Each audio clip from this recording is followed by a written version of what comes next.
I'm Matt McClure, and this is Currents. Pro-life pregnancy centers in New York say the fight is far from over after yesterday's city council vote. We got beat bad. We got whipped today. But we're going to get up off the canvas and keep fighting. And the battle continues in Wisconsin over the rights of unions. We'll get some church insight. Church is trying to be careful in inserting itself in a public policy debate of this type. It wants to, again, be the moral voice in this debate. Plus, a more compassionate Wall Street, a discussion on business that's about more than money. Is it going to be all about the next quarter's profits, or is it going to be about making a more significant long-term contribution to society?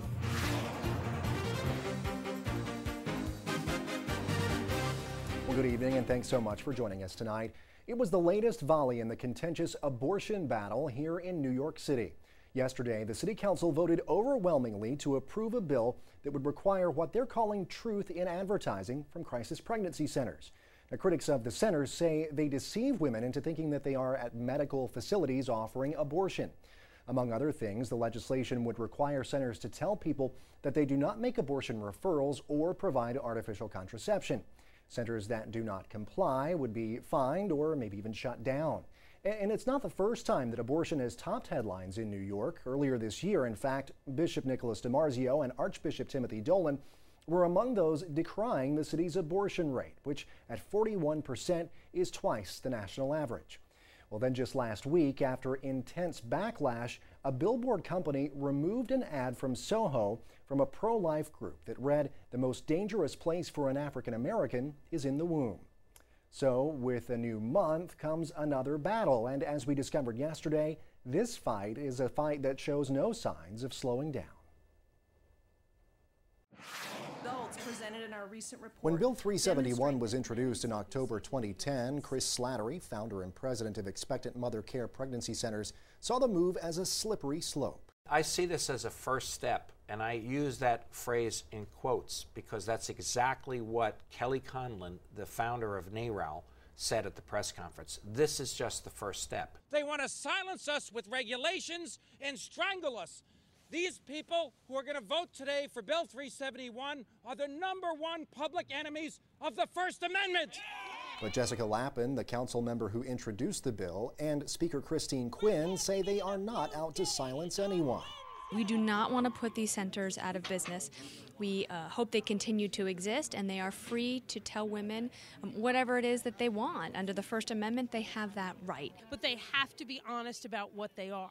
If they're not a medical facility, they just need to tell women that, and they need to stop representing themselves as medical facilities when they are not. So Wednesday afternoon, in anticipation of the bill's passing, pro-life demonstrators took to the streets to pray and protest.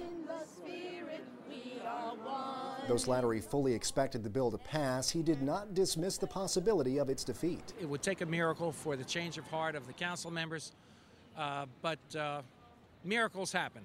And most protesters see this as a double standard. I want to know where the signs are for the abortion clinics. Are they going to make abortion clinics hang signs in their windows saying women have died here, you take a risk having an abortion? Planned Parenthood does provide medical services. They're not tricking anybody by making it look like they provide medical services and don't. Since a similar bill was recently declared unconstitutional by Maryland's Supreme Court, supporters of 371 made changes in the language that they hope will protect it from being overturned in court. But Slattery complains that the language targets him. They isolate expectant mother care from the other pregnancy centers. They split us. Demonstrators paused at City Hall in Manhattan, where they were joined by city council members who opposed the bill. The Department of Consumer Affairs admitted they have never regulated a not-for-profit in the manner conceived of by this bill, ever. Imagine every nonprofit being asked to do the same thing. This is unfair, it's not right, and this is why some of the council members were standing up against it. And Slattery outlined the strategy going forward should the bill pass. We're expecting we're going to file suit for a temporary restraining order against this bill. As the crowd of protesters dwindled, the bill went to the floor and passed by an overwhelming margin. 39 for, 9 opposed, with 1 abstention. We got slaughtered. A visibly downcast Slattery joined his supporters and thanked them for their help. You were not wrong to protest this. Even though we got slaughtered, we can't operate comfortably under the regulations that are being instituted with this bill. It's so sad to me that the intentions of so many good people have been judged today, and judged wrongly. But even after suffering a difficult defeat, Slattery insists the fight is not over. We got beat bad, we got whipped today, but we're going to get up off the canvas and keep fighting, because you never give up on the fight for life. Never. Well, that bill is now headed to Mayor Michael Bloomberg's desk. It is widely expected to be signed into law. Be sure to stay with Currents for the latest on Bill 371. Well, stay with us. There's much more Currents coming up. Gunned down. We'll have the latest from Pakistan on the assassination of a Catholic government minister there. That and the rest of the day's headlines next.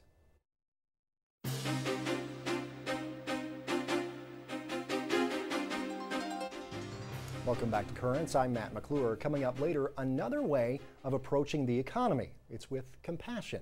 But first, let's have a look at today's headlines. A lawmaker in Georgia is getting a lot of attention for a bill he's introduced that would make certain miscarriages a felony in that state. Under State Representative Bobby Franklin's proposal, if a woman cannot prove that there was no human involvement in the miscarriage, she could be charged with a crime. The policy would also apply to abortions. Now, if the bill passes, offenders could face sentences similar to those of convicted murderers. In Ohio, debate over a different abortion bill took a unique turn. The two star witnesses in the state legislature were a pair of fetuses. That was part of testimony on Wednesday. Two women underwent ultrasounds. A proposed bill would ban abortions in Ohio if a fetus's heartbeat can be medically detected. Opponents of the bill were not amused. They were used as props, and women are not props. Women are citizens, and we deserve the right to protect our health care, to make our own decisions. One of the mothers, though, who provided the ultrasound witness said the unborn need to have their voices heard. A child is a child at conception. They have a right to live, whether the parent wants to keep them for themselves or give them to another family. People want kids, and babies who can't speak for themselves before they're born deserve a chance. The heartbeat bill is expected to pass Ohio's Republican-controlled House. Well, turning now to Texas, where legislators in the state house there are considering an abortion bill of their own. It would require any woman. Yeah, we have to change the graphics. Okay, so we'll go back. All right, stand by. And we'll just pick up with the tag. Okay. All right, come down in. The heartbeat bill is expected to pass Ohio's Republican-controlled House. Well, turning now to Texas, where legislators in the state house there are considering an abortion bill of their own. It would require any woman seeking an abortion to view an ultrasound, hear the fetus's heartbeat, and then wait 24 hours before having an abortion. A version of the measure has already passed in the state Senate. That bill, though, allows women to opt out of the ultrasound by signing a waiver.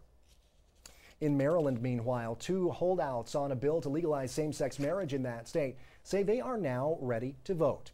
One of the state legislators who supports the measure said she wanted to make sure separate issues that she was backing got a hearing. The vote is still likely to be delayed, though. A committee chairman in Maryland's House says there's a long list of other bills that need to be considered. The state Senate has already passed the measure. The bishops of Maryland's 3 dioceses have encouraged Catholics to make their voices heard in opposition to the issue. Well, March is Women's History Month, and it got underway this week with a call from the Vatican to respect wives and mothers in the workplace. A Vatican representative told the United Nations that women should not be forced to abandon their home lives for the sake of their careers. The Vatican rep called for women and girls to have increased access to education, training, science, and technology. And at the Vatican, the Pope heard the latest on the plight of Libyan refugees. Tens of thousands of Libyans are trying to flee their country to escape the violence following calls for leader Muammar Gaddafi to step down. The UN says acres of people have been waiting for days at the Libya-Tunisia border, many of them without food or shelter. The head of the UN's World Food Program says she was moved that the Pope asked to be briefed on the situation. Well, the bishops of Pakistan, meanwhile, have spoken out on the murder of a Catholic government minister in their country. In a statement, the bishops condemned the murder of Shahbaz Bhatti, Pakistan's minister for religious minorities. Bhatti was gunned down yesterday morning in his car on his way to work. He had received death threats after calling for Pakistan to overturn its blasphemy laws. The Vatican-based news agency Fides reports that the country's bishops were planning an emergency meeting to assess the situation and to plan for the future. In the Sudan, Catholic Relief Services is denying allegations that it distributed Bibles in West Darfur. The government in the predominantly Muslim country suspended all CRS activities in the region following an investigation. Now, in a statement, Catholic Relief Services says it does not distribute Bibles and that doing so would be a violation of its policy. Well, turning to Egypt, more than 10,000 Coptic Christians have taken to the streets to protest a local governor's decision to demolish a church center. According to the website Asia News, the building is a center for the disabled that provides services for the elderly and children from 75 villages in that area. Now, the protesters were reportedly demanding the resignation of the governor who approved the demolition. And the Vatican is planning to launch a new online news portal. The Catholic News Agency reporting today the multimedia portal will include news from the Vatican's newspaper, radio, and the news agency Fides. The portal will reportedly launch in English and Italian by the time Easter rolls around. Well, stay tuned. There's much more currents ahead. Just ahead, a standoff over unions' rights in Wisconsin. What does the church say about it? This is not just an economic or political issue, but there's a moral dimension to this as well.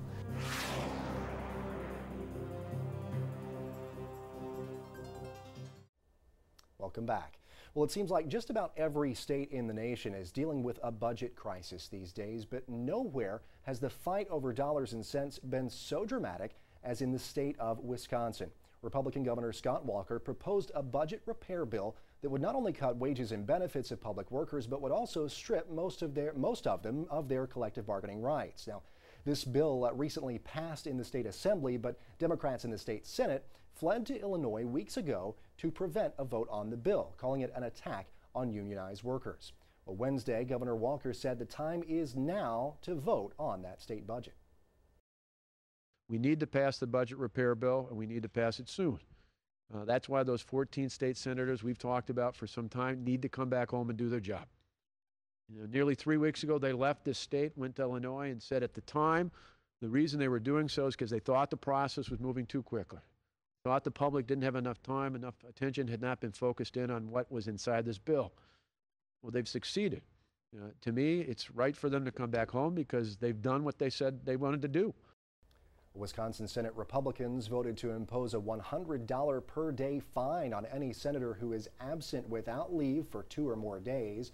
The missing Democrats' checks are already being withheld from direct deposit, and they could also lose their parking spaces at the state capitol.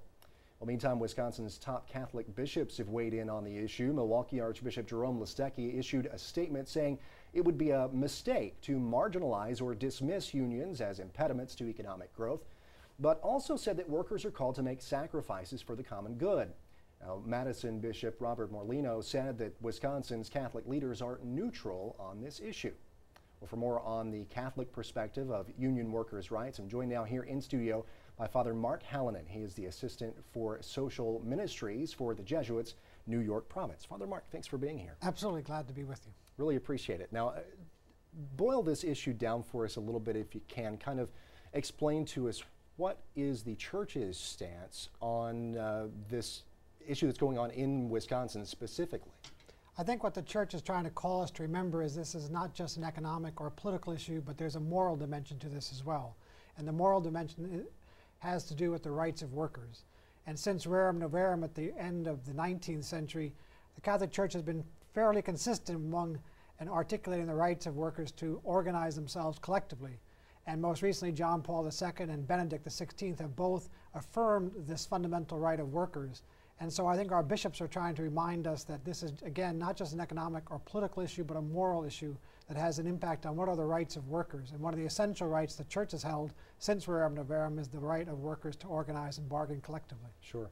In regards to this particular issue, in regards to union rights, especially in Wisconsin, where the bishops there, as we've said, and as I said in the setup here, have seemed to have taken kind of a neutral stance on this issue. Is that surprising, especially in light of Catholic bishops taking such strong stands on other issues of morality, abortion, and things like that?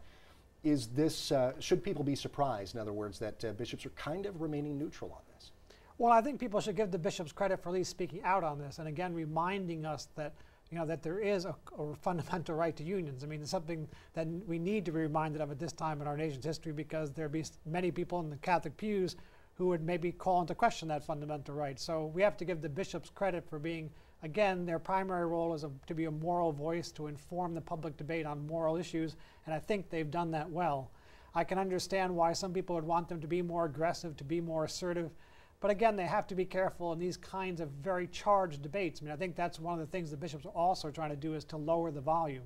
I think they realize that this debate has gotten out of hand, that there's a lack of civility in this debate, and that people are demonizing others, that there's a polarization. And so the bishops don't want to be part of that polarization, but rather trying to find a bridge or a point of reconciliation between both sides. So instead of being part of the problem, being part of the solution. Yes. Now, of course, this is something that's not only taking place in Wisconsin, but it's taking place in other states as well. And that there's been a big battle over a bill. It's been very divisive in states like Ohio. There's also been debate over union rights and things in Albany, here in New York as well.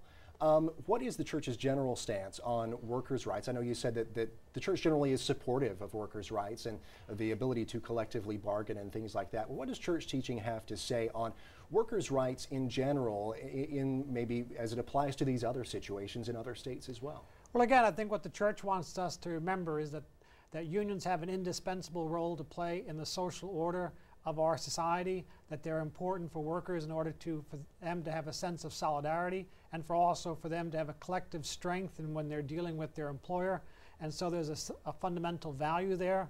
And so the church is inviting us to consider that on one hand, unions do necessarily have to act for the common good, but then so too does their employer. Their employer also has a responsibility to the common good.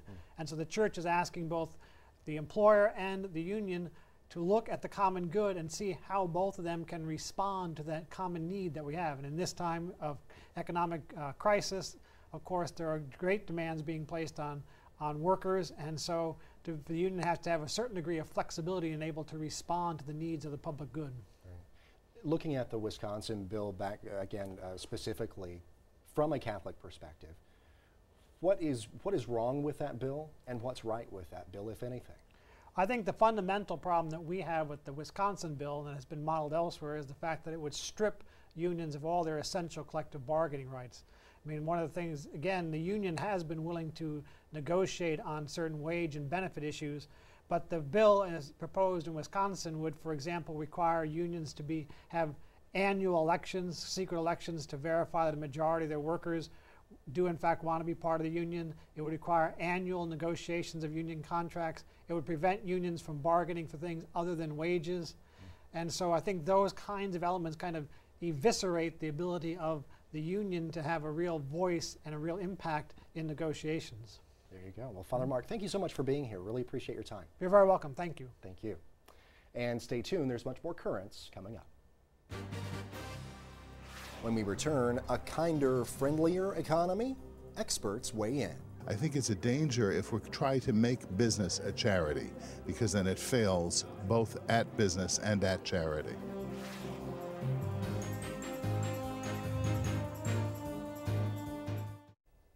Well, finally tonight, the church has not been shy when it comes to weighing in on matters of business and economics. In a recent interview, the dean of Notre Dame University's business school said her favorite publication relating to business is, believe it or not, Pope Benedict's 2009 encyclical, Caritas in Veritate, or Charity in Truth. She especially appreciated, she said, the Pope's assertion of the potential for business and markets to serve, not to exploit. But in a culture of hard, cold numbers and bottom lines, can business serve and not exploit? Or, as a distinguished panel of speakers debated last night, Does compassion have a place in the world of business and economics? Well, that question and more were discussed last night at an event hosted by Hearts Home USA. We have to let business be business. And what needs to be compassionate is the human heart. That business has a certain logic that needs to be respected within the bounds of justice, of course, but I think it's a danger if we try to make business a charity, because then it fails both at business and at charity. I think there's a real battle going on in the corporate soul, if you can call it a soul, for what values are companies going to have? Is it going to be all about the next quarter's profits, or is it going to be about making a more significant long-term contribution to society? And I think that battle is really hot at the moment, but it's not a foregone conclusion who's going to win. Is it possible for business to be a place that is human and humanizing for the people who live there, or is it bound to be a place where there are no genuine relationships and no real human concern between the people who work there? We talked about unfettered capitalism taking care of itself, and what we saw 2 years ago was that it needed to be taken care of, that it wasn't quite as freewheeling as it has been portrayed. So I think it's triggered a fundamental reevaluation of what it means to do business worldwide, and I think that's a good thing. The word crisis comes from the Greek krinein, which means to judge. It is my hope that this conversation tonight will help the crisis become judgment, or in other words, it will help us understand better the profound human dimension underlying the reality of business. For me, running Harry Winston, a diamond company, we have to create businesses with a complete dimension. I mean, a dimension that will benefit the shareholders, the employees, and the clients as well. And all corporations have to raise the questions on what to give back, how to give back, so that the society gets elevated. But being a good citizen corporation is about doing good business as well. The technique that we need to respect and not over-pietize is the technique of business itself. For there can be no compassion expressed institutionally in business without the capacity to create superfluous wealth. The creation of superfluous wealth need not, may not, ought not to be done without regard to the totality of the human being who is part and parcel of that process of human creativity. I'd say that capitalism, as I knew it growing up, died in 2008. There is a new way of doing business which can keep a focus on the bottom line and profitability, because that's what businesses do, but not excessive, and also imbued with a dynamic, compassionate outlook that complements the business outlook. So there are far too few instances of that, but I think a lot of businesses are really starting to realize that the old way of doing business, crushing your workers, is not working. It didn't work. It's very important that everyone that can gets engaged in this debate, gets engaged in encouraging companies to take more steps in the direction of building a better world. Well, that is it for tonight's edition of Currents. Now, coming up tomorrow, the Pope is receiving praise from the Jewish community for his latest volume on the life of Christ. We'll take a closer look at that, and we'll have a lot more. But until then, be sure to check us out online over at currentsny.net. You can also find us on Facebook and on Twitter. For all of us here at Currents, I'm Matt McClure. Thanks so much for watching, and have a great night.